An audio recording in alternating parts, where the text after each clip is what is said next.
Zone जो है उसका इफ्तिताह कर दिया गया है और ये तमाम चीज़ें जो हैं इसके ऊपर काम करने के लिए विजन की, बसीरत की और हार्ड वर्क की ज़रूरत पड़ती है। इसके ऊपर जाली सोशल मीडिया टीमों की ज़रूरत नहीं पड़ती, कोई जाली अकाउंट्स की ज़रूरत नहीं पड़ती और ये वो चीज़ें हैं जो अब आवाम अपने मुंह से कह रही है कि उनको सस्ती चीज़ें मिलने शुरू हो गई हैं, सब्जियाँ सस्ती हुई हैं और ये जो फ़वाइद हैं ये आम आदमी तक पहुंच रहे हैं। इसके ऊपर आज पूरी काबीना ने वज़ीर आला मरियम नवाज शरीफ साहिबा को जो है वो खराज तहसीन पेश किया। उसके साथ एक और जो चीज़ है जो आखिरी एजेंडा आइटम था वो ये है कि हमारे एक मेहमान हैं जी जो अडयाला जेल में तशरीफ़ फरमा हैं,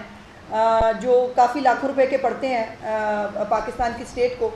और उनका एक तरीका वारदात ये है कि उनकी जब भी पेशी होती है तब भी और जब भी उनसे कोई मुलाकात करने आता है तब भी उनके तरफ से ये एक हमारे सहाफ़ी हैं, अगर आप चाहेंगे मैं उनका नाम भी दे दूँगी, एक रईस साहब हैं GTV से, उन्होंने एक कंप्लेंट फ़ाइल की, उन्होंने एक एप्लीकेशन दी होम डिपार्टमेंट को कि ये मौसूफ़ जब भी जो है अदालत के अंदर जब उनकी पेशी होती है तो कुछ सहाफ़ी हज़रात भी वहाँ जाते हैं, कुछ और लोग भी, पब्लिक के लोग भी होते हैं, उनकी फैमिली भी होती है, उनकी पार्टी के लोग भी होते हैं। ये लहदा प्रोपेगेंडा है कि मुझे मिलने कोई नहीं देता, ये लहदा प्रोपेगेंडा है हमारे बीच में शीशा लगा दिया गया है, ये लहदा प्रोपेगेंडा है कि मैं कैद तन्हाई में हूँ, और हर वक्त वहाँ पर मजमा आम जो है वो इकट्ठा करते हैं। मजमा आम इकट्ठा करने में प्रॉब्लम नहीं है, प्रॉब्लम यह है कि वहाँ से बाहर क्या आ रहा है। वहाँ से बाहर ये आ रहा है कि हमेशा जब वो मौसूफ़ मिलते हैं पार्टी के लोगों से मिले तब भी, और जब वो जो है वो उनकी कोई चीज़ बाहर आए, जैसे उनको आपको याद होगा कि उन्होंने IMF के सामने एक जो है पहले कॉलम उनको ख़त लिखा, उसके बाद अपनी पार्टी को भेज के IMF के दफ्तर के सामने एहतजाज कराया कि पाकिस्तान को जो है वो पैसे नहीं मिलने चाहिए। और ये उसके अलावा है जो पहले अपने दौरे हुकूमत से निकलने के बाद फ़ोनें कराई थी कि IMF को कहो कि पाकिस्तान को पैसे ना दे, ये और ये उसके भी अलावा है कि जब एक टेलीग्राफ जो है डेली टेलीग्राफ, उसके अंदर एक बहुत जहरीला एक कॉलम छपता है और उस कॉलम के अंदर क्या होता है, मुझे मार दिया जाएगा, मुझे जहर दे दिया जाएगा, मेरी बीवी को जहर दे दिया जाएगा, और एक कुछ जहनी तनाव और जहनी बीमारी का वो शिकार है जिसका तमाशा अब पूरी कौम भी देख रही है और दुनिया भी देख रही है। और ये एक दफ़ा नहीं हुआ, इस कंप्लेंट के बाद जो है वो एक होम डिपार्टमेंट ने एक कमेटी जो है वो बनाई, उस कमेटी की रिपोर्ट आज कैबिनेट के अंदर जो है वो जमा कराई गई और उस कमेटी ने पैमरा से भी और बाकी तमाम जितनी भी अवेलेबल रिसोर्सेज हैं उनसे इमरान खान के अपने लोग जो बाहर आके कहते हैं कि जो हम कह रहे हैं ये इमरान खान का बयान है। अब वो इमरान खान का बयान है कि वो कहते हैं कि 1971 जो है वो वाला पाकिस्तान को दोबारा देखना पड़ सकता है, खुदा न खास्ता। वो कहते हैं कि मेरे साथ शेख मुजीब वाला जो है वो सलूक हो रहा है, या वो इदारों के जो है वो शख्सियात जो हैं उनके ख़िलाफ़, वो सियासी हों, वो अस्करी हों, वो जो मर्ज़ी हों, उनके ख़िलाफ़ जो है इवन अदालती भी हों, काजी फाजिल साहब के ख़िलाफ़ भी जो है वो शेर अफजल मरवत साहब आज तो खल साइड पे हैं, उस वक्त वो भी आके फरमा चुके थे कि उनके बारे में उनका क्या ख्याल है। तो एक मुनज़्ज़म प्रोपेगेंडा है जिसको शुरू जेल से किया जाता है, फिर एक प्रोपेगेंडे के तहत वो पूरे मुल्क में फैलाया जाता है, इलेक्ट्रॉनिक मीडिया के ज़रिए, प्रिंट मीडिया के ज़रिए वो छपता भी है, वो दिखाया भी जाता है, वो अगले दिन रिपोर्ट भी होता है, और सोशल मीडिया तो है ही है वहाँ पे नफ़रत बखेरने के लिए और जो है वो प्रोपेगेंडा करने के लिए। सो इसके ऊपर ये रिपोर्ट जो है वो आज सबमिट की गई थी कैबिनेट के अंदर, और जो हमारा क्रिमिनल लॉ है उसके तहत जो 196 CRPC है वो बड़ी क्लियर है इस हवाले से कि अगर आपने इसके ऊपर कोई एक्शन लेना हो तो कैबिनेट जो है उसकी मंजूरी जो है वो दी जाती है। इसके ऊपर एक कंप्लेंट जो है वो फ़ाइल करने का फ़ैसला हुआ है और वो कंप्लेंट जो है वो अब उसकी डिटेल्स जैसे ही कंप्लेंट फ़ाइल होंगी इंशाल्लाह मैं आपके साथ ज़रूर शेयर कर दूँगी। लेकिन ये वैसे भी मुस्तफ़ा इम्पैक्ट केस जो है जो सुप्रीम कोर्ट ऑफ पाकिस्तान ने बड़ा एक लैंडमार्क केस वो जो किया हुआ है, इसके अंदर भी वो बता चुके हैं कि गवर्नमेंट जो है वो कैबिनेट को कहा जाता है। सो इसलिए आज ये इंक्वायरी जो की गई, ये होम डिपार्टमेंट ने जो है रावलपिंडी जो हमारा ऑफिस है उसको ये इंक्वायरी सौंपी थी और इसके ऊपर उनकी कहना ये है कि 11 दफ़ा एक सेम पैटर्न है जिसको फॉलो किया जाता है। कि अंदर से एक या वो खुद शरंगेज़ी बखेरते हैं या वो बाहर किसी को कहलवा के बेचते हैं। और जितनी भी स्टेटमेंट्स निकालें, खुदा न खास्ता पाकिस्तान तब है जब इमरान खान है। आई एम सॉरी, ये किसी भी मुहब्बे वतन पाकिस्तानी के लिए सुनना भी मुहाल है। और फिर एक फजूल किस्म के इल्ज़ाम है, मुझे जहर दे दिया जाएगा, खुद आप जो है वो तले हुए खाने खा रहे हैं, मोहतरमा आपकी जो है इनको गैस्ट्रो का प्रॉब्लम होता है या स्टमक का प्रॉब्लम होता है, इनको जहर दिया जा रहा है। फिर उनको ये भी पता लग जाता है कि कितने हार्पिक के कतरे डाले गए थे। मैंने तो ये भी पूछा था, ये भी बता देती लगते हाथों के हार्पिक नीले रंग का था कि या सब्ज़ रंग का था या लाल रंग का था। ये भी जिसने आपको बताया है उसने ये तो बताया होगा ना हार्पिक किस रंग के कतरे डाल रहे थे। सो इस मुल्क के अंदर इश्तियाल अंगेज़ी फैलाना, इस मुल्क के हालात को ख़राब करने की कोशिश करना, इस मुल्क के अंदर इदारों के ख़िलाफ़ नफ़रत फैलाना, ये टोटल एजेंडा है इस पार्टी का। और ये यक ज़बान होकर, और इनकी बाकी भी जो हाउस के अंदर जो तकरीरें की जाती हैं, अल्लाह की शान ये है कि वो भी इनकलाबी हुए हैं आजकल, जिनकी जद्दी पुश्ती जो है वो पूरी एक चेन है कि वो इस मुल्क के साथ क्या क्या कर चुके हैं, उनको भी आजकल इनकलाब आया हुआ है। तो जिनको नया नया इनकलाब आया हुआ है वो बिल्कुल नहीं सोच रहे कि पाकिस्तान और पाकिस्तान की सलामती, पाकिस्तान की सलामती के इदारे, पाकिस्तान की मईशत, पाकिस्तान की आवाम का भला जो है वो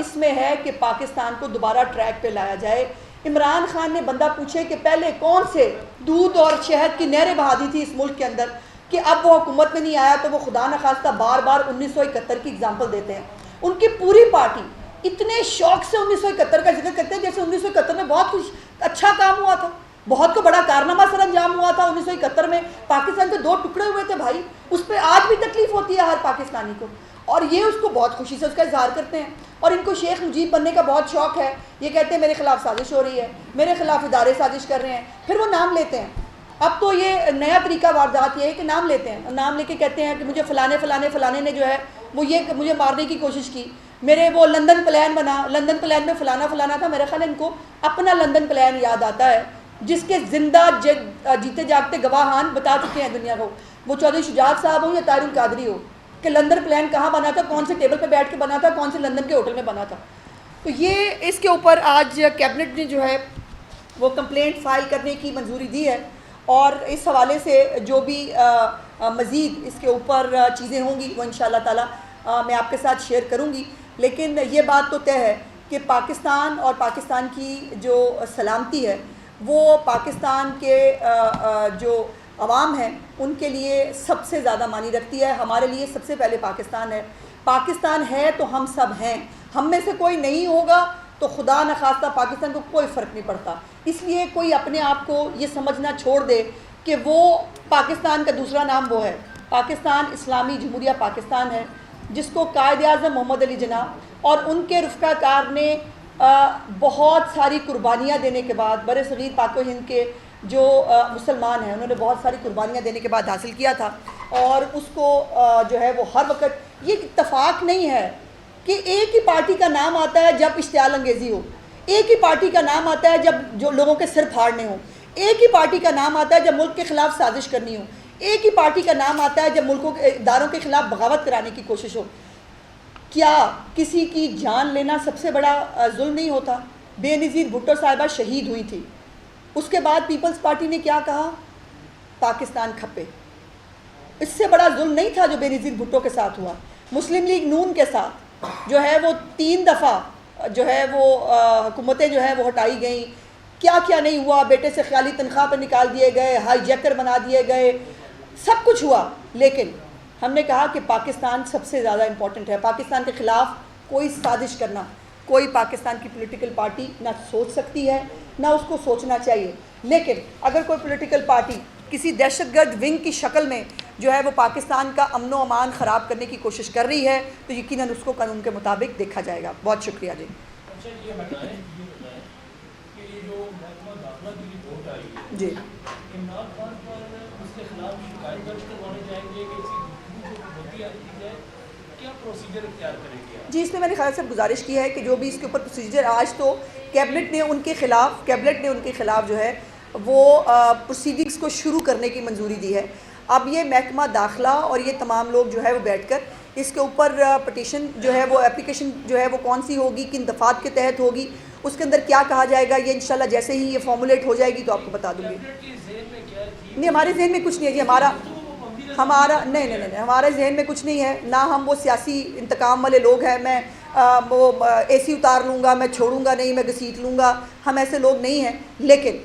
अगर एक पैटर्न सामने आ रहा है बार बार कि बार बार वहाँ से इश्तियाल अंगेज़ी हो रही है, बार बार इदारों के ख़िलाफ़ जो है वो लोगों को उकसाने की, बगावत कराने की एक नाकाम कोशिश के बाद फिर शायद दोबारा कोई और नई कोशिश करने की कोशिश की जा रही है, तो ज़ाहिर है उसको फिर कानून नाफिज करने वाले इदारों को देखना पड़ेगा।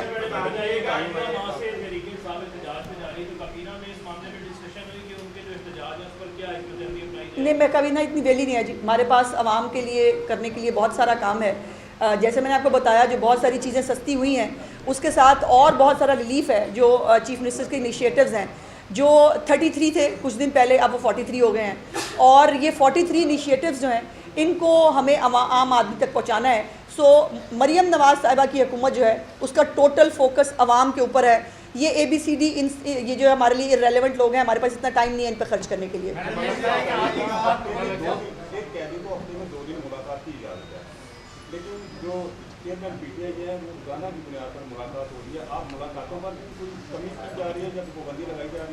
जैसे मैंने कहा कि जी हमारा कोई प्लान नहीं है, ना हमने इसके बारे में कोई पहले से सोच लिया है। लेकिन एक बात तो ये है ना कि किसी को आप मना करें, वो सबसे पहले अदालत में जाते हैं और वो कहते हैं कि जी मुझे रात को इमरान खान साहब ख्वाब में नज़र आए थे, मुझे बुला रहे थे। तो अब उसका तो फिर भाई हम क्या ही कर सकते हैं। ये देखिए, इसके ऊपर ये अब जब ये एप्लीकेशन जो है ये दायर होगी, इसके ऊपर जो भी लायामल आएगा उसके अंदर मैंने जैसे कहा कि मैं आपके साथ शेयर करूंगी कि इसके ऊपर क्या क्या जो है वो इनिशिएटिव्स या क्या क्या इकदाम लिए जा सकते हैं।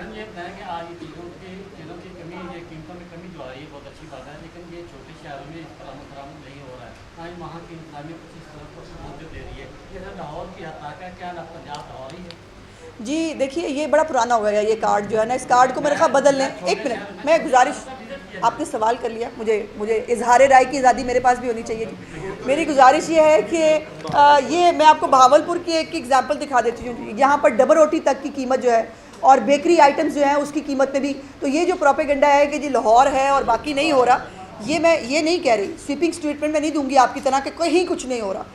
जहाँ पर भी छोटे बड़े शहरों में जहाँ पे इम्प्लीमेंट नहीं हो रहा, इसको स्ट्रिक्टली इम्प्लीमेंट कराया जाएगा। ये चीफ मिनिस्टर साहिबा का बड़ा क्लियर हुक्म है। और रोटी हर सूरत हाल में 100 ग्राम की 12 रुपये की मिलेगी। और ये जो बेकरी आइटम्स हैं इनको भी कम करना पड़ेगा। पंजाब असेंबली ने पास किया और उसके बाद अब खबरें ये आ रही हैं कि पीपल्स पार्टी उससे अलहदगी इख्तियार कर रही है, और जबकि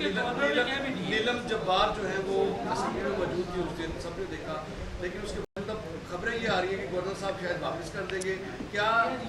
ऐसी बात है? देखिए, पहले तो बात यह है कि कोई नई बात नहीं है, पहले तो हमें आदत है।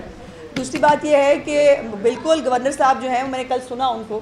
पहले तो गुजारिश है कि गवर्नर साहब पहले बिल पढ़ लें। उन्होंने खुद कहा कि उन्होंने पढ़ा नहीं है और वो पढ़े बगैर तबसरा फरमा रहे थे, तो वो बराए मेहरबानी उन्होंने पहले ही फैसला कर लिया है कि उनको वापस भेजना है, तो बिल पढ़ तो लेना पहले। और हम कोशिश करेंगे कि उनको पढ़ाने के लिए भी किसी को भेज दें, AG साहब, या अगर मुझे बुलाएंगे तो मैं चली जाऊँगी जी, मैं जाके उनको जो है वो पढ़ा दूँगी कि जी हमने इसमें क्या लिखा है। दूसरी बात यह है कि बड़ी अच्छी बात है, पीपल्स पार्टी जो है उसको वो सहाफ़ियों के बारे में बात करती है, हर पॉलिटिकल पार्टी करती है। मैं आज भी इस बात पर स्टैंड करती हूँ, किसी प्रोफेशनल सहाफ़ी को, किसी एक वर्किंग जर्नलिस्ट को जिसका डॉलर कमाना और किसी की तज़ीक करके डॉलर कमाना पेशा नहीं है, किसी को कोई फ़र्क नहीं पड़ने वाला। और इसके ऊपर ना कोई जेल जा रहा है, ना किसी को कोई मना, ये तमाम चीज़ें शुरू हो रही हैं आपके बोलने के बाद। तो जो इल्ज़ाम लगा रहा है वो साबित करना भी सीख ले। लेकिन एक बात सिर्फ ये बतानी है, इत्तफ़ाक़न मुझे याद आ गई कि जिस दिन मैंने बिल पास किया है उस दिन मीरपुर माथेलो के अंदर जो है वो एक और सहाफ़ी मर्डर हुआ है। ज़रा थोड़ी सी डिटेल निकाल लें कि सिंध में कितने सहाफ़ी एक साल में मर्डर होते हैं, बस इतनी सी बात।